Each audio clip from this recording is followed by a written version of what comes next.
Sebetulnya di notaris, di kehakiman bisa pakai teori itu. Ono wong kok oleh ngajokno permohonan wis bulat-bulet terus. Saja niku alamat terus. Karena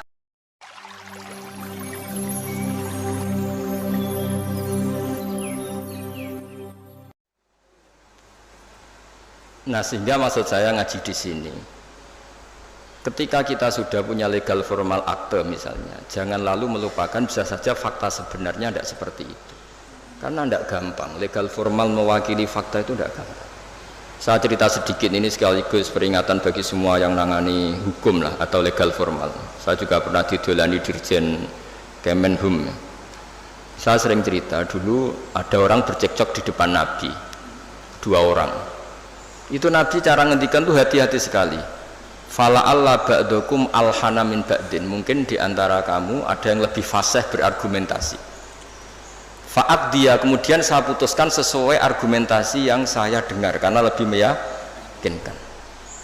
Akhirnya saya menangkan. Tapi ketika saya menangkan dan dia ternyata salah, sebetulnya saya hanya ngasih dia neraka. Maka bertobatlah orang yang berpinter argumentasi.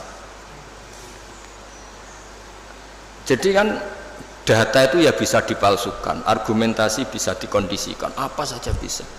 Jadi Nabi yang Nabi saja ketika bikin keputusan tentang sengketa-sengketa sosial, Nabi kalau ngendikan fala alla ba'dukum alhan itu lebih fasih berargumentasi, sehingga saya putuskan sesuai data yang diberikan ke saya.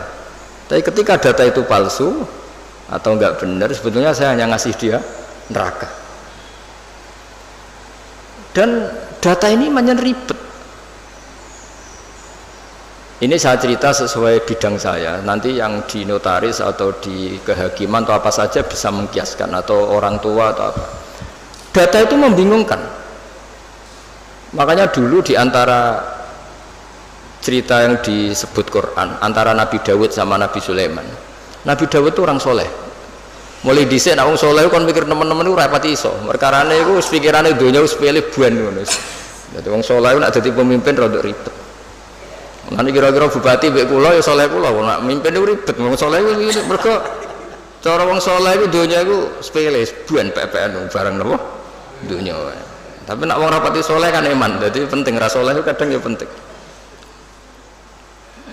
Singkat cerita itu ana isu ya. Ana isu itu wong ayu tapi stres. Diperkosa wong 4. Walhasil akhirnya hamil. Terus dilaporkan ke Nabi Dawud. Nabi Dawud bareng dilapuri sing 4 ini termasuk tokoh. Rasa diterusno tokoh agama nanti keliru, nanti geger. Pokoknya tokoh lah. Ya aja muni tokoh birokrasi kok banyak yang tersinggung. Pokoknya tokoh. Malah itu orang terpandang. Singkat cerita Nabi Dawud dilapuri paling dihamili anjing. Yang 4 orang itu bilang gitu. Nabi Dawud namanya orang soleh ya. Daripada mengkasuskan orang yang enggak kasus, diam aja. Setelah keputusan itu kelar, Nabi Sulaiman masih umur 13 tahun di situ. Kalau saya hakimnya, maka akan saya putuskan tidak seperti yang diputuskan bapak saya. Padahal Sulaiman itu bin Dawud. Terus kata Nabi Dawud, ya sudah kamu gelar pengadilan lagi, kamu hakimnya. Jadi dulu itu biasa anak sama bapak beda itu biasa. Kalau urusan ilmu biasa. Kalau sekarang ada anak beda gegernya itu biasa tuh. Kalau masalah ilmu, saya lagi masalah ilmu, bukan masalah harta, bukan masalah kekuasaan. Akhirnya Nabi Sulaiman, dan ini menjadi ilmu yang sekarang ditiru para intel, para kasat reskrim, para itu. Nabi Sulaiman akhirnya tanya sama 4 tokoh ini. 4 orang itu aja lah, nggak usah tokoh ribet. Tapi sebenarnya tagnya itu tokoh. Dipanggil satu-satu. Yang merkosa itu anjingnya warnanya apa? Hitam katanya. Dah kamu ke sana. Yang kedua ditanya, warnanya apa? Merah. Padahal 4 orang itu ketika di depan Nabi Dawud, 4-4-nya bersaksi bahwa itu diperkosa anjing. Semuanya menyaksikan. Nabi Dawud memutuskan ya sudah anjing gitu. Nabi Dawud nggak mau ribet. Berarti sudah merah, hitam, putih. Tidak tahu yang keempat jawab ungu apa gak ada aja. Pokoknya 4 ini warnanya beda-beda. Setelah satu-satu terus dikonfrontasi bareng. Kamu tadi bilang apa?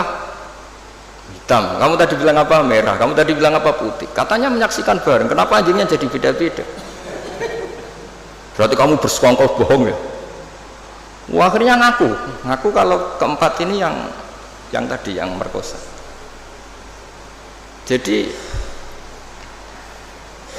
apa ya, menghakimi itu tidak gampang. Sehingga di Quran itu kalau Allah muji Nabi Daud itu hanya dipuji kebaikannya, diantaranya inna sakharna ma'hul jibala yusabbihna seterusnya. Tapi ketika masalah hukum kata Allah fafahamnaha Sulaiman wa kullan atayna hukmau wa ilma. Jadi kalau masalah kecerdasan memberi hukum itu kata Allah fafahamnaha Sulaiman, cerdas anaknya. Begitu juga ketika ada mbak sama adik punya anak, sama-sama punya anak. Anak itu kalau kecil kan wajahnya mirip-mirip, apalagi saudara ya, anaknya mbak sama adik. Singkat cerita, di tengah hutan itu dimakan oleh serigala. Ya kalau sama-sama cantik, anaknya kan mirip-mirip karena bersaudara. Nah, sing situ Afrika, situ Indonesia kan raine sekarang video. Ini kan sama-sama satu klan yang sama, satu marga. Setelah dilaporkan Nabi Daud, beliau memutuskan sesuai yang meyakinkan argumentasinya. Diputuskan, ya sudah yang hidup ini milik kamu. Misalnya menang adiknya, ya sudah, karena kebetulan yang sebetulnya punya bayi tadi tidak bisa berargumentasi. Akhirnya Nabi Sulaiman ya sama, kalau saya hakimnya tidak saya putuskan seperti itu. Ya Nabi Daud ya fair, silahkan gelar apa pengadilan lagi, digelar. Terus kata Nabi Sulaiman, ambilkan sapeso ya. Daripada dua bersaudara ini bersengketa, bayinya dipotong dua ya, dibagi katanya. Ini yang mbaknya ini yang tadi kalah itu langsung spontan, tidak, itu tidak bayi saya, silahkan dikasihkan adik saya. Sehingga adiknya tenang saja. Terus adiknya ditanya, kenapa kamu tenang saja ya, kalau adiknya harus dibagi. Akhirnya dimenangkan mbaknya. Pikirannya Nabi Sulaiman, membiarkan bayi dipotong dua itu tidak naluri seorang ibu, mesti jadi kira bener.